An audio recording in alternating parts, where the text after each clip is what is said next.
Have you ever wondered if the same divine power that lights the sun and grows the plants also lives within you?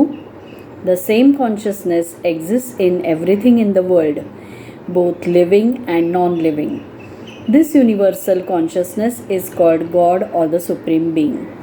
Hello, guys, welcome to my Greta Talks channel. Let us discuss today the 37th thought of the Gita from the 15th chapter, that is, the omnipresence of God. This divine presence lives in all living beings. It is the same power that works in the human mind and senses. It gives life to animals and helps plants grow. Some people call this power the Supreme Soul. God is present everywhere. A part of this Supreme Soul lives inside every living being. This part is eternal and is known as the soul. The mind is considered the sixth sense along with the five senses: hearing, sight, touch, taste, and smell. The mind connects with these senses and helps us experience the world. Through the senses and the mind, a person enjoys and understands different objects and experiences. The light of the sun that brightens the whole world, the glow of the moon, and the heat of fire all come from this same divine power. Everything that shines or gives energy is a part of God. God also enters the earth and supports all living beings with his power. He helps plants grow and provides nourishment. The moon too plays a role in giving life and energy to plants. The same life force exists in all things: humans, animals, plants, the sun, and the moon. This shows that everything in the universe is connected.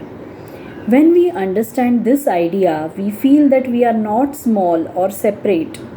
We realize that we are a part of a great and powerful universal energy. This understanding creates self-respect and a sense of unity with the world.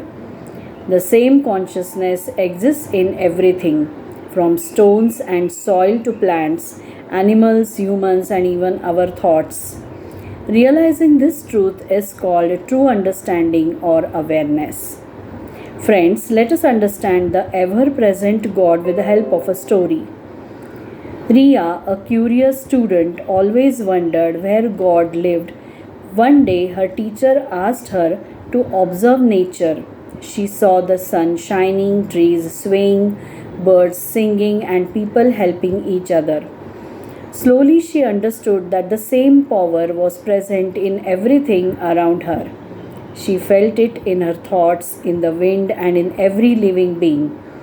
That day, Riya realized God was not in one place but everywhere. This made her feel peaceful and connected to the world. She began to respect all forms of life, knowing that God lives in every part of the universe.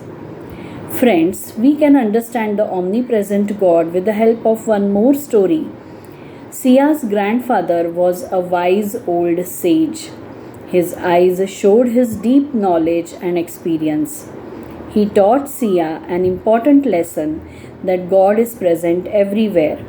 He explained that God is not only found in temples or holy books but also in nature all around us. He told her that God lives in the trees that move in the wind, in the bright sun, in the earth we walk on, and in the air we breathe. Even the stars in the night sky show God's presence. He also taught Sia that human beings are an important part of this world. We are not just watching life happen, we are connected to everything around us. Because of his teachings, Sia learned to see the whole world, including herself, as a beautiful creation of God.